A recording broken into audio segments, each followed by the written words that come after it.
warm afternoon sun filtered through the trees, casting dappled shadows on the quiet suburban street. Alice Johnson, a woman in her mid-50s, stepped out of her front door, her sturdy Rottweiler Max trotting beside her. They had taken this walk countless times over the years, following the same route down Maple Avenue, past the rows of neatly trimmed lawns and white picket fences that marked the charm of their quiet neighborhood. To Alice, it was just another afternoon stroll with her loyal companion, a simple ritual she'd come to rely on. Alice adjusted her sun hat, the slight breeze ruffling her short salt and pepper hair. She tucked her hands into the pockets of her light sweater, feeling the coolness in the air. Max, ever alert, moved with purpose beside her, his black and tan coat gleaming in the sunlight. She reached down and gave him a gentle pat on the head. "Ready for our walk, boy?" she said in a calm, soothing voice. Max's ears perked up, and he wagged his tail in response. It was a good day, no pressing thoughts, no worries about the world beyond her front door, just the peace of her familiar surroundings. As they walked, Alice couldn't help but notice the occasional glance thrown in her direction. Some curious, some lingering, just a little too long. She had grown used to it over the years, the subtle discomforts of living as a black woman in a predominantly white neighborhood. The town had its quirks, its moments of warmth and discomfort, but Alice remained steadfast in her pride. Her home here wasn't just a place she had lived for decades. It was a statement of resilience, of a life well lived in spite of the occasional, quiet prejudice that occasionally reared its ugly head. Max, however, was oblivious to any of the stares. He trotted on, tail swishing happily as they passed by familiar faces on the street. Neighbors who nodded in greeting, sometimes with a forced politeness that Alice had long learned to read. She had never let it bother her much. Her confidence and calm were her armor, and she wore them well. She had earned this place. She had every right to walk down these streets as much as anyone else. Turning onto Maple Avenue, she glanced at Max, his posture suddenly changing. His ears twitched, and his body stiffened, as though sensing something she couldn't yet see. Alice followed his gaze and saw a pickup truck a few houses down, driving too slowly for her liking. The engine rumbled menacingly as it crawled along the street, its tires grinding against the pavement with an unnerving, deliberate slowness. Alice's heart quickened. She had lived in this neighborhood long enough to know that trucks like that weren't usually in this area unless something was off. The truck came to a stop a few houses down, and Alice saw the silhouettes of 4 young men leaning out of the windows, their laughter echoing through the still air. The sound was harsh, grating, loud enough that Alice could feel the tension rising in her chest. She tightened her grip on Max's leash, trying to stay calm. She had been through situations like this before. She wasn't about to let these men intimidate her. She looked at Max, who was already giving a low growl, his muscles tensing as he stood firm by her side. "Just keep walking, Max," Alice muttered under her breath, a small attempt at calming both herself and the dog. Max, sensing her unease, let out a low growl in response, his gaze fixed on the men as they approached. "Nice dog," one of them shouted, his tone dripping with mockery. Alice didn't answer. She simply kept her pace steady, not breaking stride, her hand wrapped firmly around Max's leash. The truck stopped abruptly, and the 4 men climbed out, their presence looming. The tallest of them, a broad-shouldered young man with a cocky grin, took a step forward. "Afternoon, ma'am," he called, his smile too wide and too sharp to be friendly. The others flanked him, their expressions a mixture of amusement and menace. "Nice necklace you got there," one of them added, his eyes locked on Alice's silver pendant. Alice's heart quickened, but her pace didn't falter. She took a deep breath, ignoring the creeping chill up her spine. "It's a beautiful day, isn't it?" she replied evenly, her voice steady despite the rising tension. Max growled louder, his body tensing as he moved closer to Alice. The men didn't flinch. Instead, the tallest one stepped closer, his grin never wavering. "Where you headed so fast?" he jeered, blocking her path. Alice paused, her grip on the leash tightening. "Just taking a walk," she said, her voice calm but firm. She was keenly aware of the growing hostility in the air. The truck's engine rumbled behind them, its presence like a low, rumbling thundercloud. She took another step forward, keeping her eyes fixed ahead, but the men remained in her path. their faces filled with both amusement and disdain. The tallest man leaned in, his face inches from hers. "We're just admiring, that's all," he said, his eyes flicking to the glinting necklace at Alice's throat. "Don't get all defensive now, ma'am." Alice's lips pressed into a thin line, her gaze never wavering. "Admire it from a distance," she replied sharply, taking a deliberate step forward. Max moved with her, his growl deepening, his posture tense and ready. One of the men scoffed. "Feisty for an old lady, huh?" His voice was laced with condescension, but there was a flicker of uncertainty in his eyes. Alice didn't flinch. "You should listen to him," Alice said coldly, her voice unwavering. "He's got better judgment than you." The man's expression twisted into a sneer. "What are you scared of, lady? You or your dog?" Max's bark broke through the air like a crack of thunder, loud and commanding, startling the men. They all flinched, momentarily taken aback by the force of the dog's warning. Alice didn't need to look at Max to know that he was ready. His loyalty was unwavering, and that gave Alice the strength to face these men head-on. Alice took a step forward, keeping her eyes fixed on the tallest man. "You should back off," she said firmly. "This isn't going to end the way you think it will." The men exchanged glances, their bravado beginning to crack. They hadn't expected resistance, not from a woman, and certainly not from an older black woman with a dog. But Alice wasn't backing down. She was ready for whatever came next. The air between Alice and the group of men grew heavier with every passing second. The tall one, who had been doing most of the talking, seemed to feel his bravado starting to slip away. His smile faltered for just a moment, and his eyes darted briefly toward his friends, as if gauging whether they were ready to take things further. But Alice wasn't moving. She stood firm, Max by her side, the dog's posture still tense, his muscles coiled and ready to act at the slightest provocation. Alice knew she couldn't let these men sense any weakness. She had already seen the kind of people who would target someone like her, someone they perceived as easy prey, and she wasn't about to give them that satisfaction. The tall man took a step closer to Alice, his eyes flicking to the shiny pendant at her neck once more. The desire to take it was clear in his gaze. "Listen, lady," he said, his voice dripping with fake sweetness. "We don't want any trouble. Just hand over the jewelry and we'll be on our way. No one needs to get hurt, right?" Max's growl deepened, a low rumble in his chest. Alice could feel the tension in the air, like a thunderstorm on the brink of breaking. She glanced at Max briefly, then back at the men. Her heart beat steadily, but the situation was quickly spiraling out of control. Still, she remained calm. "That's not how this works," Alice said, her voice cold and controlled. "You think you can just take what you want without any consequences? Think again." She held her ground, meeting the man's gaze without flinching. She didn't need to look down at Max to know he was ready to act if necessary. His growls were growing more insistent, his body tense and coiled like a spring waiting to snap. The tallest man's eyes narrowed, and he took another step forward, his friends flanking him. "You really want to make this hard?" he sneered. "Just hand over the necklace, and we'll leave you alone." Alice could feel her pulse quicken, but she didn't show it. She took a slow, deliberate breath. "You really think you can intimidate me? You picked the wrong person to mess with," she said firmly, her voice never wavering. "You're wasting your time. Walk away now." For a brief moment, the men hesitated. They exchanged glances, uncertainty flickering in their eyes. But the tallest one quickly shook it off, and the smug grin returned to his face. "You think we're scared of you, lady?" he asked, his voice dripping with mockery. "You're just some old woman walking her dog. No one's gonna care what happens to you." Alice's chest tightened at the words, but she didn't flinch. She knew all too well the kind of prejudice that lay beneath their words.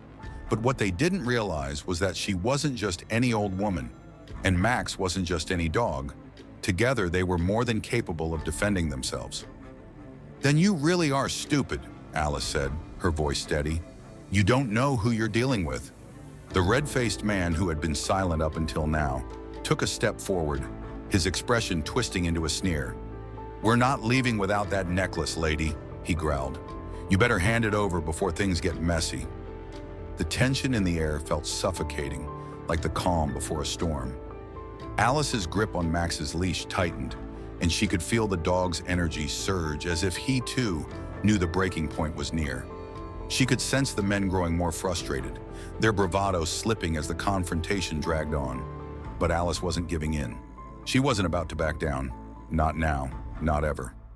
"You think you can scare me?" Alice asked, her voice growing colder. "You're wrong, and you're going to regret it if you don't walk away."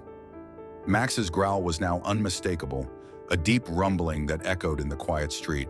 The dog's stance was resolute, his body tense, muscles rippling under his sleek coat. Alice knew he wasn't bluffing.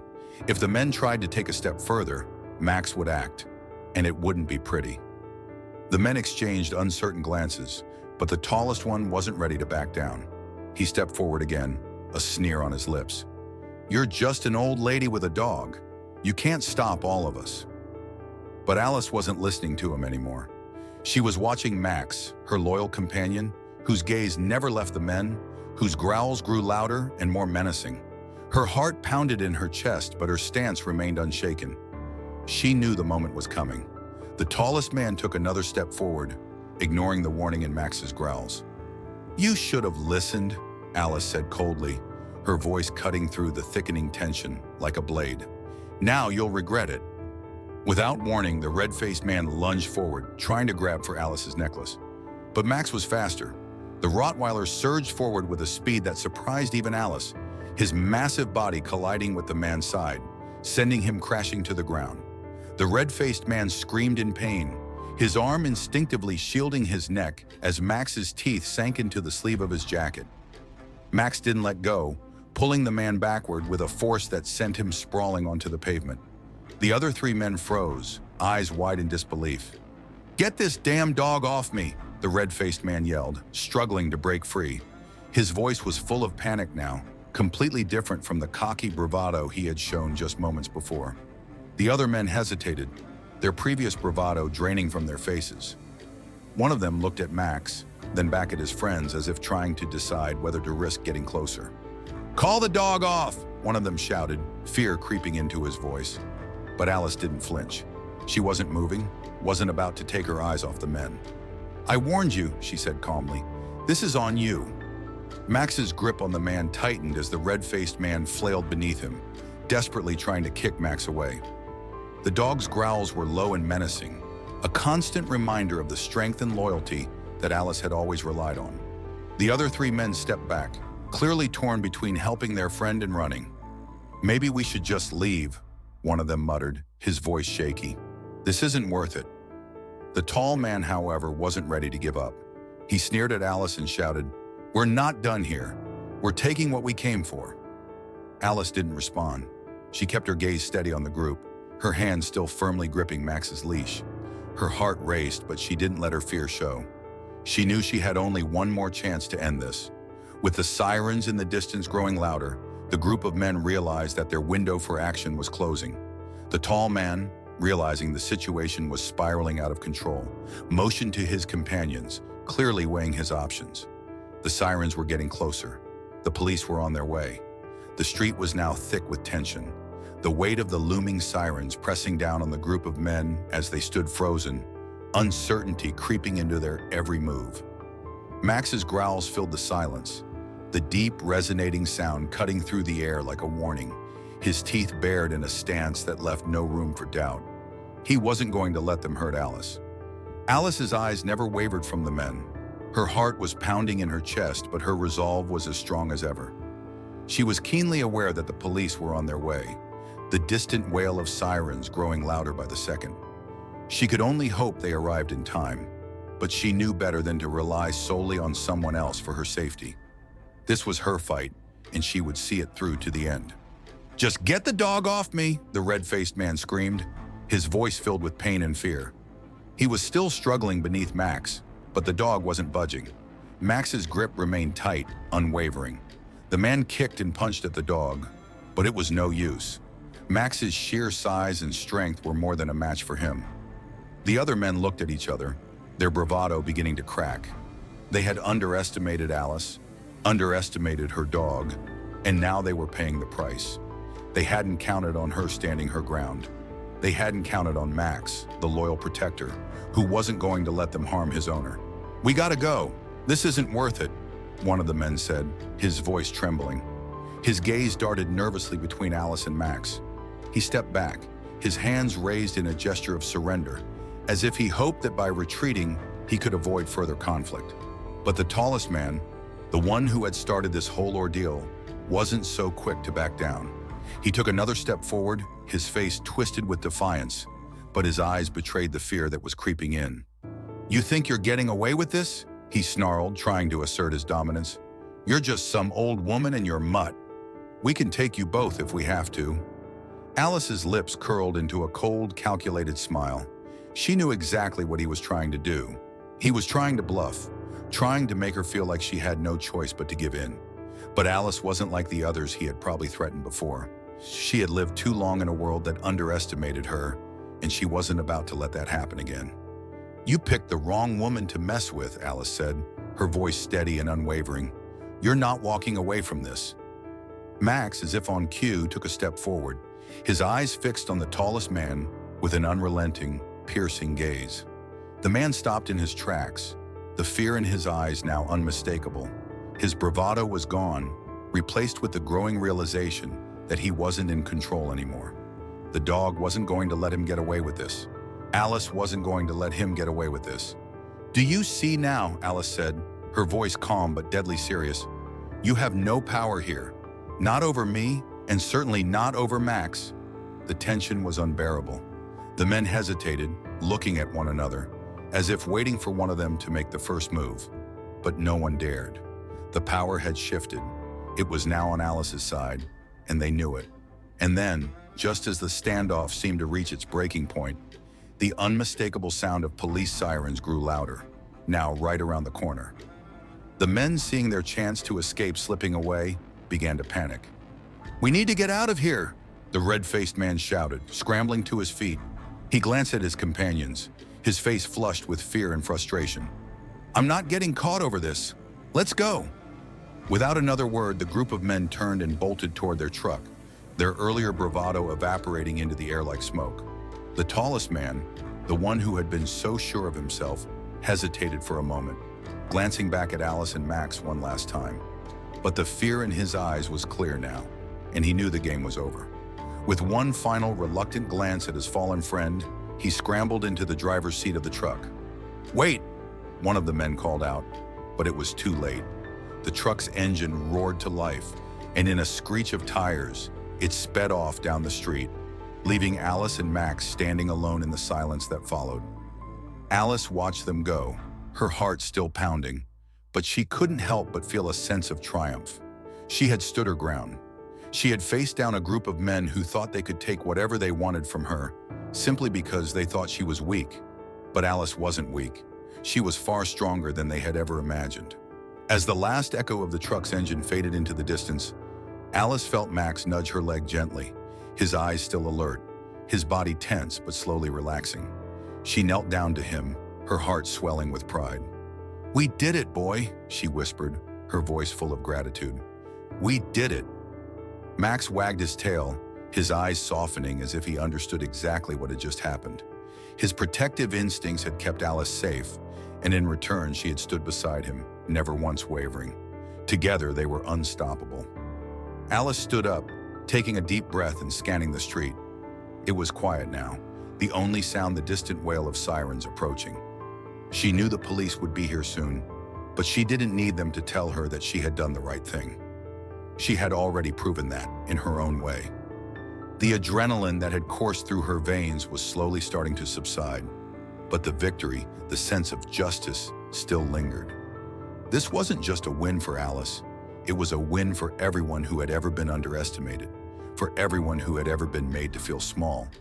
It was a reminder that no matter who you were, no matter where you came from, you could always stand up for yourself. Max, ever the loyal companion, nudged her hand again, as if to remind her that the fight wasn't over, that there was still more to do. Alice smiled and rubbed his head affectionately. "You're right, boy," she said softly. "Let's make sure this doesn't happen again." Just as Alice finished speaking, a police car pulled up to the curb. The officers stepped out quickly, assessing the situation with sharp, practiced eyes. Alice stood tall, her confidence unwavering as she approached them. "Ma'am, are you all right?"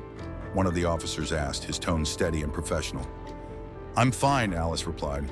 "Thanks to Max here." She looked down at her dog, her pride in him shining through. The officer nodded, impressed. "Good work. We've got everything on the security footage. You did the right thing." Alice nodded, her gaze firm. "I'm glad it worked out the way it did, but I don't want this to happen to anyone else." "We'll make sure of that," the officer said. "You and your dog are both heroes today." Alice smiled faintly, glancing at Max. He was indeed her hero.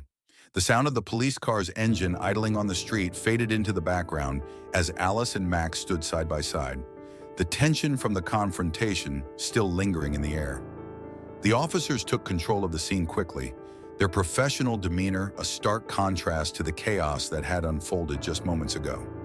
They spoke with Alice briefly, gathering the details of the incident, and asked if she needed any assistance. But Alice was already moving forward, her mind set on what needed to be done. After the men had fled the scene, the officers secured the area, taking a report and confirming that they had gathered security footage from a neighbor's camera, which had captured the entire confrontation in vivid detail. Alice could see the seriousness in the officers' faces as they worked. This wasn't going to be a simple case.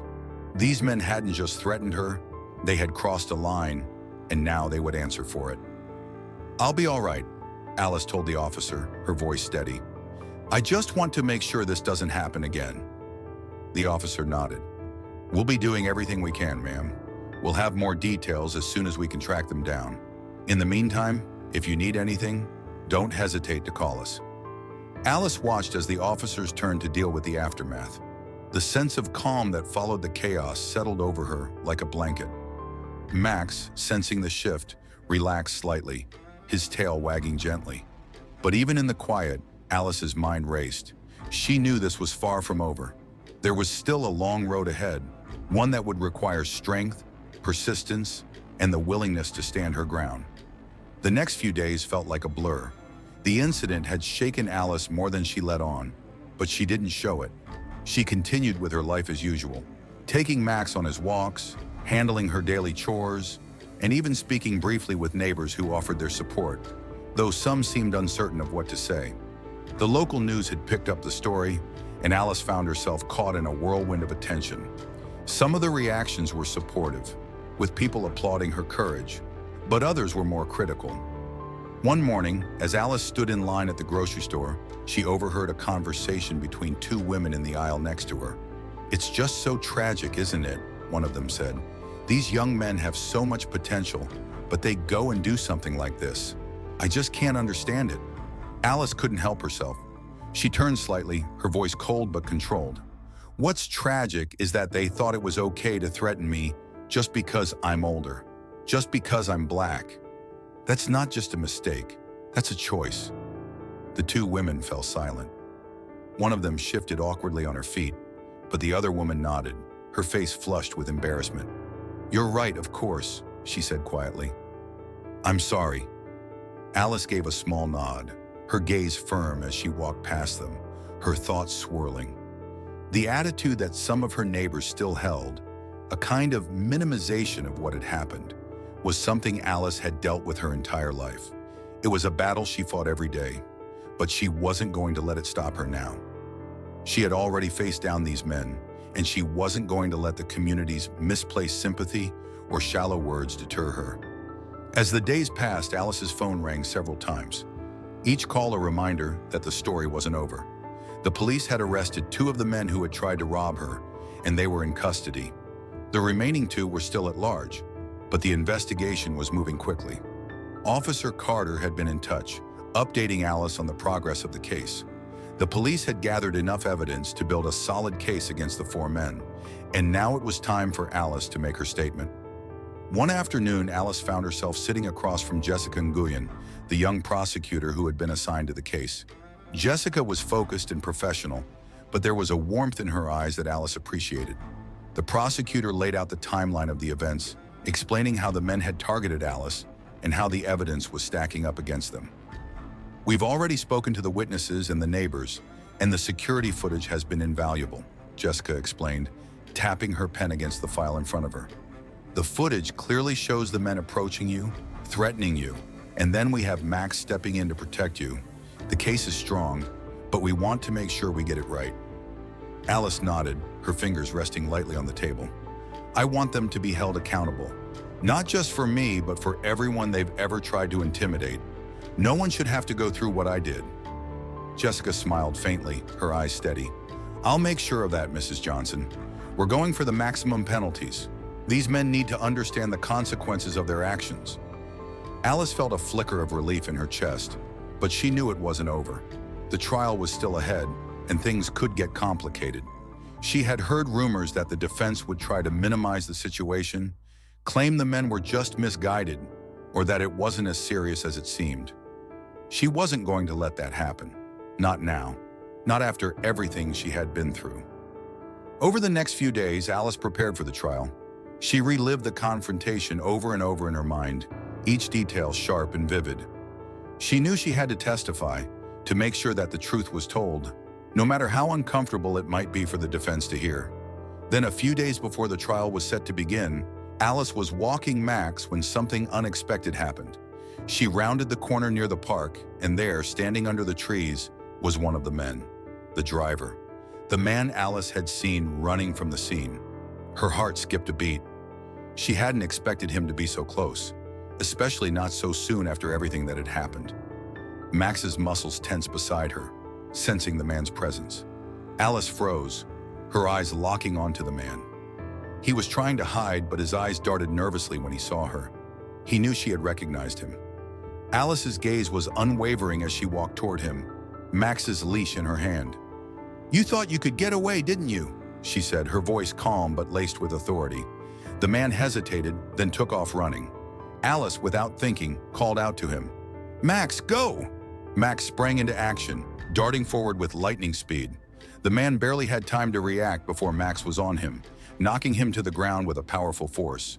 The man yelped in surprise and fear, his eyes wide with panic as Max stood over him, teeth bared. Alice stepped forward, her heart pounding in her chest. She pulled out her phone and dialed 911. "I've got him," she said calmly to the dispatcher. "Send the police to Eastwood Park. I've found the last suspect." The sirens wailed in the distance, their sound growing louder as Alice stood over the man she had just caught, his face contorted with fear. Max, her ever-loyal Rottweiler, kept the man pinned to the ground, his massive body blocking any chance of escape. The man squirmed beneath Max's weight, but the dog's strength was unyielding. Alice, her phone pressed to her ear, continued to speak to the 911 dispatcher, calmly providing the details of the situation.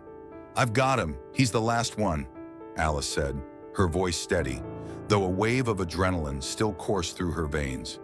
"He was hiding here in Eastwood Park. He tried to run, but Max stopped him." "Understood, ma'am," the dispatcher responded, her voice sharp. "Officers are on the way. Stay with the suspect. We'll be there soon." Alice nodded, though she knew the dispatcher couldn't see her. She took a deep breath and glanced at the man, who was now begging in a voice that trembled with panic. "I didn't do anything wrong," he cried out. "I didn't hurt anyone. It wasn't my idea to rob her. It was Tanner's. You gotta believe me." Alice's gaze was cold as she met his eyes. The desperation in his voice was unmistakable, but it wasn't enough to sway her. This man, along with the others, had made a choice. He had participated in a plan to rob her, to take what wasn't his, without any regard for the harm it could have caused. And now he was going to face the consequences of those choices. "You made your choice when you joined them," Alice said, her tone firm and resolute. "You chose to be a part of it. Now you're going to face the music." Max growled lowly, as if echoing Alice's sentiment. His body remained tense, his eyes fixed on the man beneath him. And the man, realizing he wasn't going anywhere, fell silent, his body sagging with resignation. Within minutes, the sound of approaching sirens could be heard, and Alice felt a small measure of relief. The officers were on their way, and soon the man would be taken into custody. She kept her eyes on him, her grip tight on the phone in her hand. Max's presence was a comforting weight beside her, the dog's unwavering loyalty a constant reminder of the power of their bond. Soon, 2 police cars skidded to a stop near the park entrance, and 2 officers, their uniforms crisp and professional, stepped out. They scanned the area quickly before their eyes fell on Alice and the man on the ground. "Ma'am, are you all right?" one of the officers asked, his gaze flicking to Max, still standing guard over the man. "I'm fine," Alice replied, her voice calm but assertive. "This is the last one. I caught him trying to hide out here." The officers nodded, their expressions serious. One of them approached cautiously, keeping a safe distance from Max, who continued to stand tall, his posture unwavering. "Max, release," Alice commanded, her voice firm but gentle. Max looked up at her, his gaze softening before he stepped back, allowing the officer to move in and secure the man with handcuffs. The man, still panting with fear, offered no resistance as the officer quickly cuffed him and pulled him to his feet. "You're under arrest for attempted robbery and assault," the officer said, his voice professional. "Anything you say can and will be used against you in a court of law." The man didn't say anything.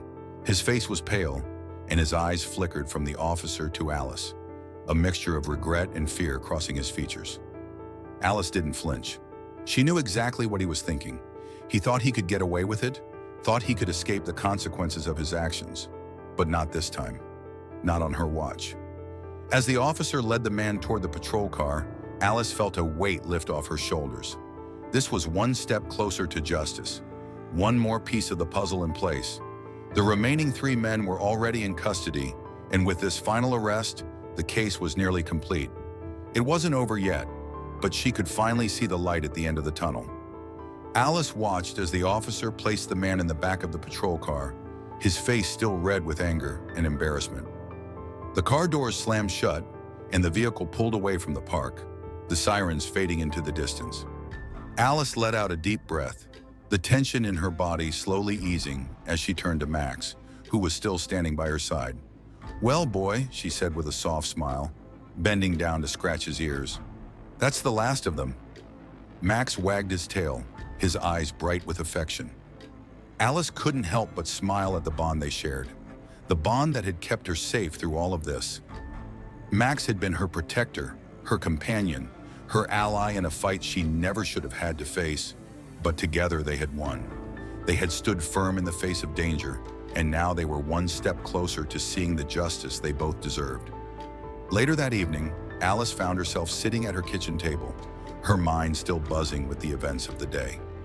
Max lay by her feet, his head resting on his paws, content and relaxed after the excitement. Alice sipped her coffee, the warmth of the cup comforting in her hands, but her thoughts kept drifting back to the case. The trial was still ahead, but with each arrest, with each piece of evidence falling into place, Alice felt more and more confident that the right thing would be done. She knew that the men who had tried to rob her would be held accountable, and that the justice system, while flawed, still had the power to deliver the consequences their actions deserved. Her phone buzzed on the counter, interrupting her thoughts. She picked it up and saw that it was Jessica Nguyen, the prosecutor. Alice's heart skipped a beat. This was the call she had been waiting for. "Hello," Alice answered, her voice steady but eager. "Good evening, Mrs. Johnson," Jessica's voice came through the line, calm and reassuring. "I just wanted to let you know that we've got the final suspect in custody.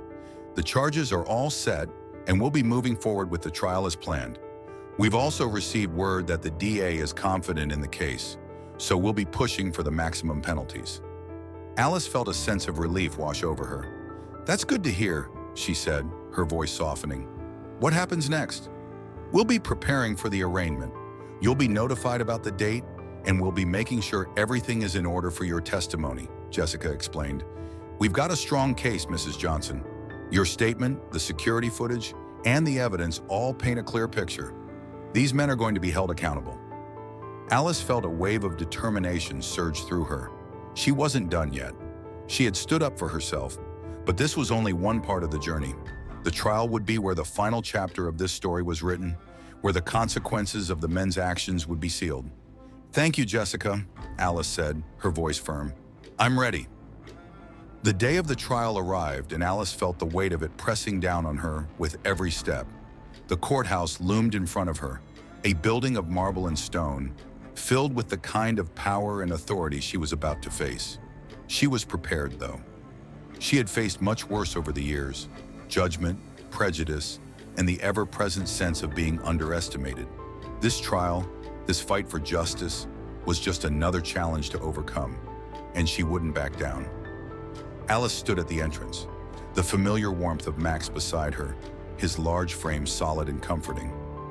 The people walking by glanced at them, but Alice didn't care. Her focus was on what lay ahead, on the courtroom where the truth would come to light, no matter how hard others tried to ignore it. Inside the courtroom, the atmosphere was thick with anticipation.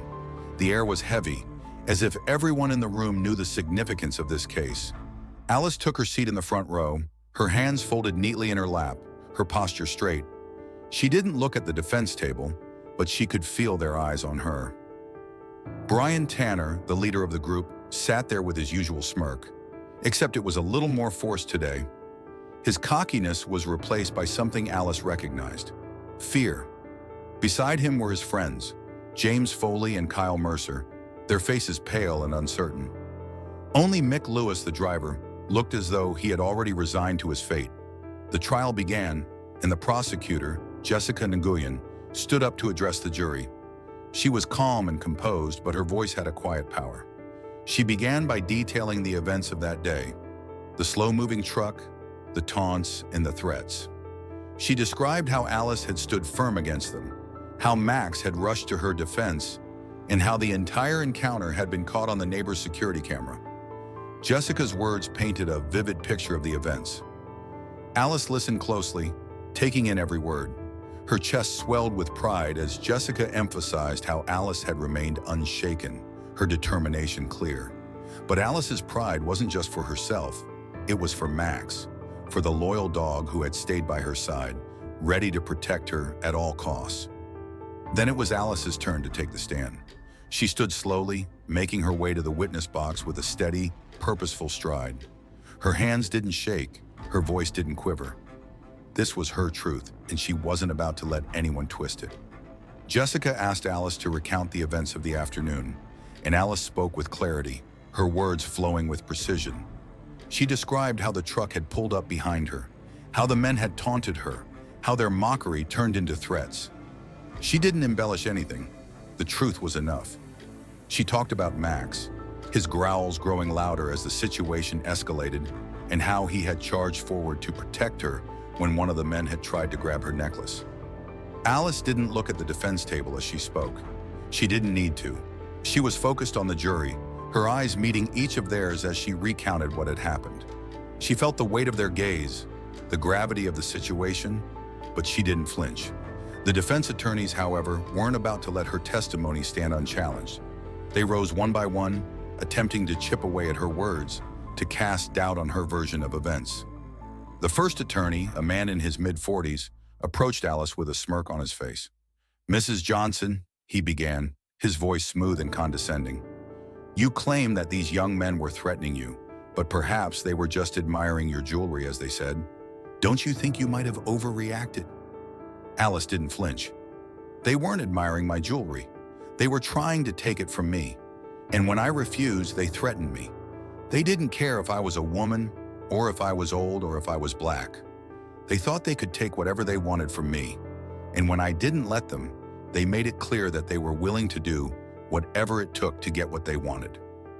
The defense attorney opened his mouth to retort, but then he closed it. The truth had been laid bare, and he knew there was no way to twist it. The next attorney tried a different tactic. He suggested that Max, the dog, had escalated the situation unnecessarily, that the men were only trying to scare Alice, not harm her. He implied that the men were acting in self-defense when they lunged at Alice. Again, Alice didn't flinch. She looked him squarely in the eye. "No," she said firmly. "They were the ones who escalated the situation. They chose to threaten me. If they had walked away when I told them to, none of this would have happened. Max did what any loyal dog would do. He protected me. He didn't escalate anything. He stopped them from doing worse." The attorney looked like he was about to argue, but he hesitated. The truth was on Alice's side, and there was no way to spin it otherwise. The jury was listening closely now, and Alice could see that they were beginning to understand. The defense couldn't hide behind excuses anymore. When Mick Lewis took the stand, Alice watched him closely.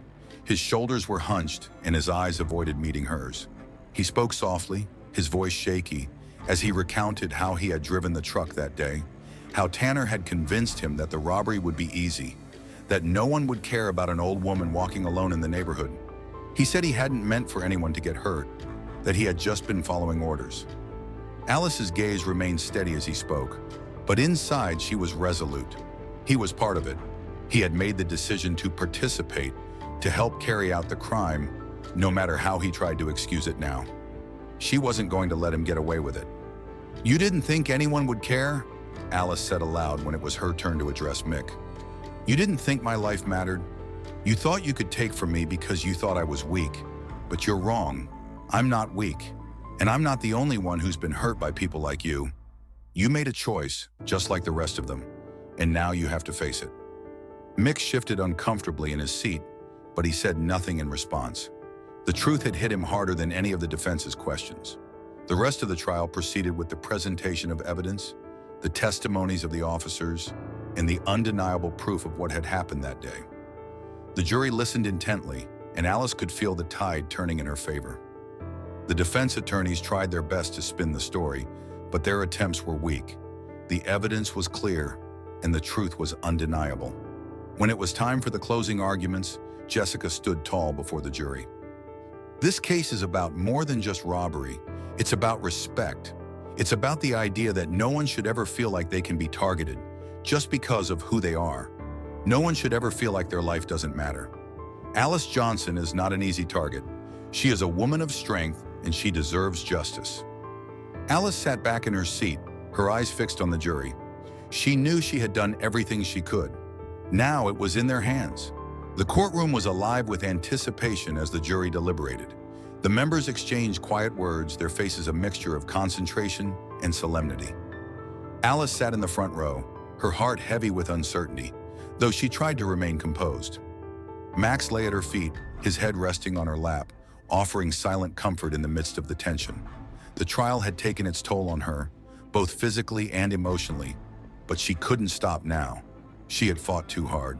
She had fought for justice, for herself, for Max, and for everyone who had ever been dismissed or dehumanized. Alice couldn't help but replay the events in her mind. She had already said everything that needed to be said. She had stood on the witness stand and spoken her truth. She had endured the defense's attempts to discredit her, their weak arguments that tried to minimize what had happened. But she knew the jury had heard her. They had heard the facts, seen the evidence, and listened to her testimony. Now, all that was left was for them to decide. The minutes stretched into hours. Every tick of the clock felt like an eternity. Alice had been in situations like this before, when it felt like everything was out of her control. But she couldn't allow herself to be consumed by doubt. She had stood her ground through the entire ordeal, and now she had to trust the process. She had to believe that justice would prevail. Finally, the doors to the jury room opened, and the foreperson emerged. The room fell silent as the foreperson walked to the front of the courtroom, holding the verdict in their hand. Alice's breath caught in her throat. She could feel the weight of the moment settling over her, her pulse quickening as she waited for the words that would determine the outcome of everything. The judge looked down at the foreperson. "Have you reached a verdict?" she asked, her voice steady and authoritative. The foreperson nodded and stepped forward. "We have, Your Honor." Alice's heart raced. She could feel her body tense, but she kept her gaze fixed on the foreperson. She couldn't look away. Not now. The foreperson cleared their throat. "In the matter of the state versus Brian Tanner, James Foley, Kyle Mercer, and Michael Lewis, we, the jury, find the defendants guilty of all charges, including attempted robbery, assault, and intimidation." The words hit Alice like a wave, washing over her in an overwhelming rush of relief. She had done it. They had done it. Justice had been served. For the first time in weeks, she felt a weight lift off her shoulders. The tension that had held her captive for so long dissolved into a deep exhale of breath. The courtroom erupted into a mix of murmurs and gasps. The defense attorneys' faces fell as the reality of the verdict set in. The men who had tried to rob her, who had threatened her life, were now officially held accountable for their actions. Brian Tanner, the leader of the group, sat frozen in his seat, his face pale and expressionless. James Foley and Kyle Mercer looked at one another with disbelief, while Mick Lewis, the driver, avoided Alice's gaze. His shoulders slumped in defeat. Alice felt a small smile tug at her lips. She didn't take pleasure in their defeat. No, it wasn't about that. It was about something much bigger. It was about showing the world that no one, no matter their age, race, or gender, should ever be treated as an easy target. It was about standing up to hatred and prejudice and saying that it would not be tolerated. As the judge addressed the court, explaining the sentencing procedures, Alice found herself momentarily lost in thought. She had come so far. It had been a long, exhausting journey, but it had all led to this moment. She thought about the men who had tried to take from her. They had underestimated her. They had thought that because she was an older woman, because she was black, they could take what they wanted without consequence. They had been wrong. Alice stood up, her hand resting gently on Max's head as he nudged her in support. The courtroom slowly quieted, and the judge continued. Sentencing will be held tomorrow. In the meantime, the defendants are remanded into custody. Alice exhaled deeply as the court session was adjourned. It was done. She had fought for what was right, and the jury had done their part in ensuring that justice would be served. The men would face the consequences of their actions, and Alice could finally begin to move forward. Outside the courtroom, reporters surrounded Alice, their microphones thrust toward her. Flashbulbs from cameras flickered in her eyes as they bombarded her with questions, their voices overlapping in a rush of noise. Mrs. Johnson, how does it feel to have the men who tried to rob you convicted? Do you feel a sense of relief now that the trial is over? Can you tell us about the impact this has had on you? Alice took a deep breath, allowing herself a moment to gather her thoughts. She knew this was part of the process, part of the public attention that came with such a high-profile case. But she wasn't here for the cameras or for the media. She was here for something much more important. She was here for the truth. I'm relieved, yes, Alice said calmly, her voice steady and composed. But what matters most is that justice has been done. These men tried to take what wasn't theirs, and they thought they could get away with it. But they didn't. We all deserve to feel safe, to walk in our own neighborhoods without fear. Today, that's what's been achieved. As Alice turned to leave the courthouse, she felt Max nudge her side again, his tail wagging gently. She smiled down at him, her heart full. He had been her protector, her loyal companion, and together they had faced down the fear and hatred that had threatened them. And now they could finally move forward. The road to justice wasn't easy, but it was worth it. For Alice, it had been a fight not just for herself, but for everyone who had ever been made to feel small, for everyone who had ever been dismissed or underestimated.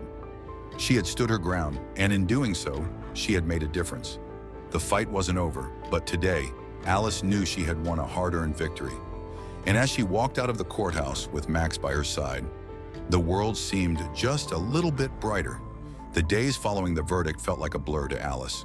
Though the trial was over and the men who had tried to rob her had been convicted, there was still the matter of sentencing. The thought of seeing her attackers behind bars was comforting, but it also marked the final chapter in a story that had caused so much pain and uncertainty. The day of the sentencing arrived, and Alice found herself standing before the courthouse once again. Max, ever her loyal companion, walked beside her, his large frame carrying a quiet strength that comforted her. The weight of the past few weeks had taken a toll on her, but today, the burden was lighter. Justice was within reach, and it was time for the defendants to face the consequences of their actions. As Alice entered the courtroom, she couldn't help but notice the stark difference in atmosphere. There was no longer the sense of tension or the fear of the unknown that had gripped her during the trial. Today there was a quiet finality. The fate of the men who had threatened her was in the hands of the judge, and Alice felt the weight of that decision. She took her seat, her eyes briefly meeting the defendants in the back of the room. Brian Tanner, James Foley, Kyle Mercer, and Michael Lewis were seated at the defense table, their faces a mixture of anxiety and anger. Gone were the cocky grins they had worn during the trial. Now they looked like men who knew their time had come. Their fate had already been sealed. The judge, a woman with a steady presence, entered the room, and the courtroom fell into a respectful silence. The gavel struck, and the proceedings began. The prosecutor, Jessica Nguyen, stood and addressed the court first, her voice firm as she laid out the case for the sentencing. Your Honor, the defendants were convicted of attempted robbery, assault, and intimidation. These crimes were not just acts of violence. They were attempts to take from an innocent person, to strip away her dignity, and to dehumanize her. Mrs. Johnson, a woman of strength and courage, stood her ground and fought back. She should not have had to do so, but she did, and for that, she deserves justice. Alice sat back in her chair, her fingers lightly resting on Max's head. The words felt like a balm to her spirit, as though Jessica's speech was a final acknowledgement of everything Alice had endured. She had fought for justice, not just for herself, but for everyone who had ever been made to feel powerless. The impact of these men's actions reaches far beyond that one afternoon on Maple Avenue, Jessica continued. Their behavior reflects a disregard for human life, for the safety of others. They believed they could take from Mrs. Johnson because of her age, her race, and her gender. They thought she wouldn't matter, that no one would care. But they were wrong, and now it's time for them to be held accountable for what they've done. Alice felt her chest tighten with emotion, but she didn't allow herself to look away. This was the final step in the journey. This was where everything she had fought for would culminate, where the men who had caused her so much distress would finally face the consequences of their actions. The defense attorneys took their turn, but Alice barely listened to their words. Their attempts to downplay the severity of the crime, to suggest that the men had made mistakes or had been misguided, felt hollow. Alice had heard enough of their excuses during the trial. She didn't need to hear them again. When it was time for the judge to make her decision, the room fell silent once more. The judge looked at the defendants, her expression unreadable. She paused for a moment before speaking, her voice steady and firm. Brian Tanner, she began, you orchestrated this robbery. You led the others in an attempt to take from Mrs. Johnson, believing she was an easy target. Your actions were premeditated, and you displayed a complete disregard for the well-being of another human being. You are hereby sentenced to 12 years in state prison with no possibility of parole for the first 8 years. Alice felt a rush of relief wash over her as the judge's words rang in her ears. Justice had been served. The man who had started it all, the one who had orchestrated the entire plan, would pay for his actions.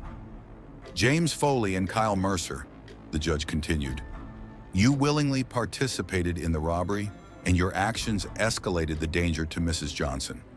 While you may not have planned the attack, you played a role in it, and you showed no regard for her safety. You are each sentenced to 10 years in state prison, with no possibility of parole for the first 6 years. The weight of the sentences seemed to settle over Alice, but there was still one more to go. She turned her gaze toward Mick Lewis, the driver, who sat with his head bowed, his hands trembling in his lap. He had cooperated with the prosecution, offering testimony that had helped secure the convictions of the others. But it wasn't enough to erase his participation in the crime. Mick Lewis, the judge said, her voice softening slightly, though her tone remained firm. You chose to assist in this crime. You were not an innocent bystander. While you have cooperated with the prosecution and have expressed remorse for your actions, your involvement still holds weight. You are sentenced to 5 years in state prison with eligibility for parole after 3 years. The room seemed to exhale collectively as the sentencing came to an end. Alice felt a sense of finality wash over her, but she knew that this was only the beginning of the healing process. The road to recovery would not be easy, but she had taken the first steps. Justice had been served, and the men who had tried to rob her had been held accountable for their actions. As the defendants were led out of the courtroom, Alice remained seated for a moment, her mind racing. She thought about the journey that had brought her here. From the moment those men had approached her on Maple Avenue, to the trial, to this moment of sentencing. It had been a long road, filled with fear and uncertainty, but it had also been a road of strength, resilience, and courage. Max nudged her hand, bringing her back to the present. She looked down at him, and in that moment, she knew everything would be all right. She had done what she set out to do. She had stood up for herself, for her dignity, and for the truth. and now it was time to move forward. Alice stood, her back straight, her head held high. The courtroom doors opened, and she walked out, Max by her side. The future was uncertain, but for the first time in a long time, Alice felt a sense of peace. She had faced down fear, prejudice, and violence, and she had emerged victorious. As they stepped into the sunlight, Alice took a deep breath, the weight of the world finally lifting from her shoulders. It was over, and she was free. The courtroom doors closed behind Alice with a soft thud as she stepped outside into the bright afternoon sun.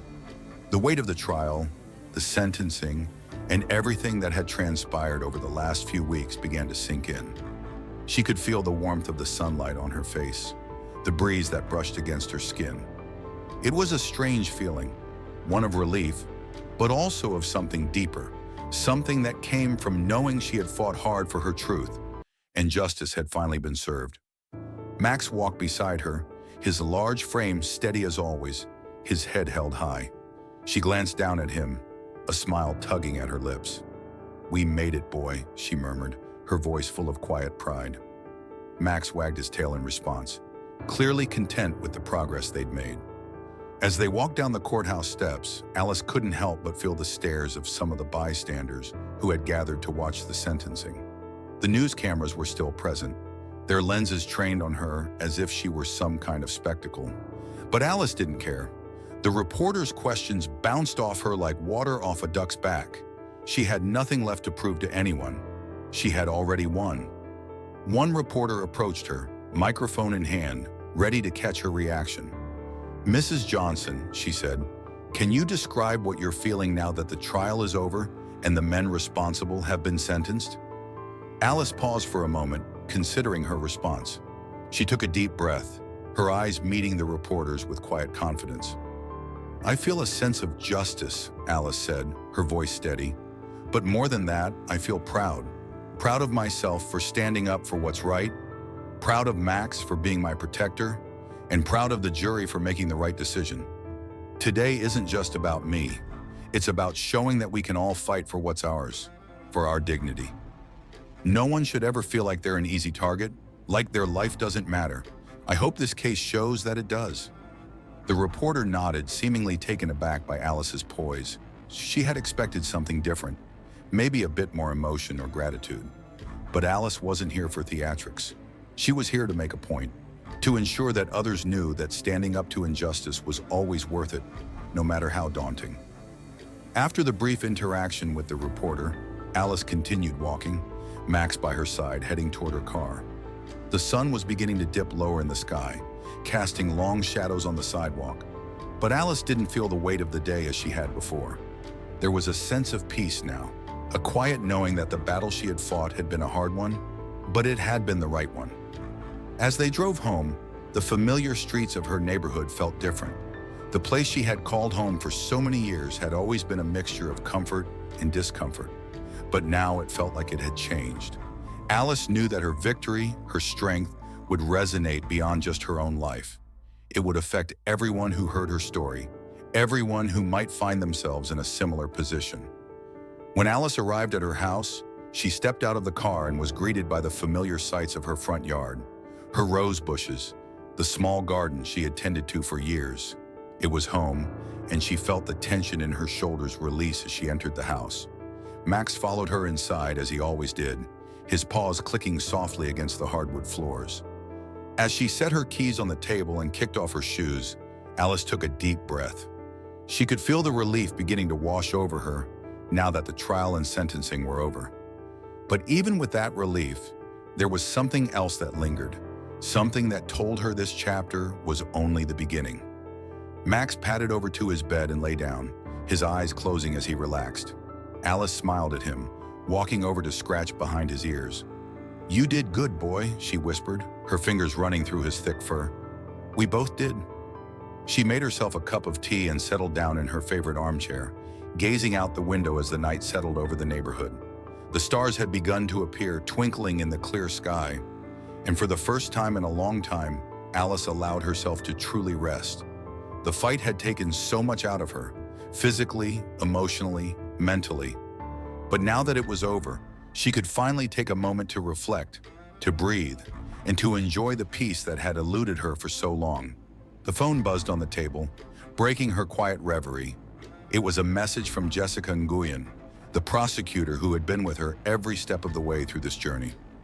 "Mrs. Johnson," the message read, "I wanted to personally thank you for everything you did. You were an inspiration throughout the trial, and your strength made all the difference. The case is officially closed. The men will be serving their sentences, and we've already begun moving forward with efforts to ensure this doesn't happen again in your neighborhood. You've not only secured justice for yourself, but for many others who may not have had the courage to stand up."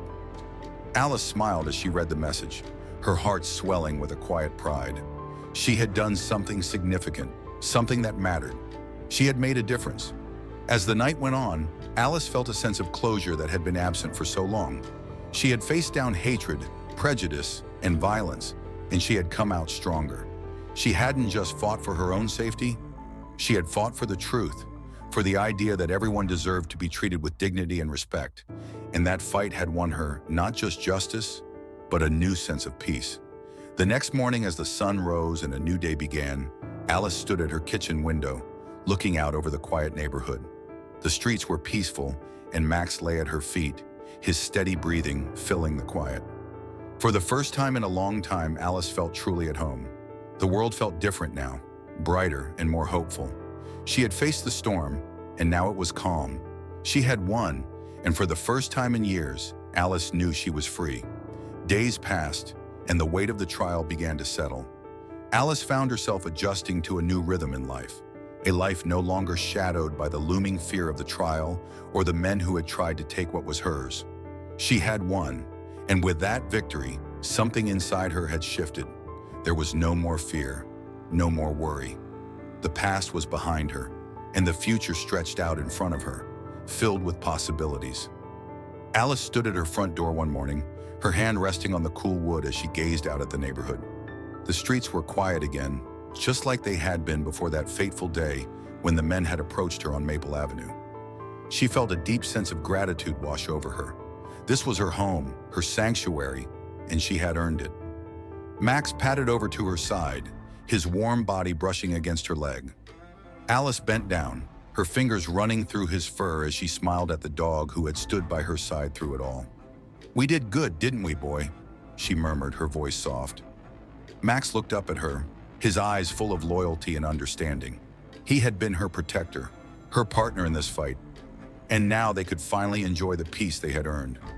As the days turned into weeks, Alice began to spend more time with the people who mattered most, the friends and neighbors who had supported her along the way. She had always been somewhat of an outsider in the community, but now there was a new sense of connection. People came by to check in on her, to offer congratulations, and to express their gratitude for her courage.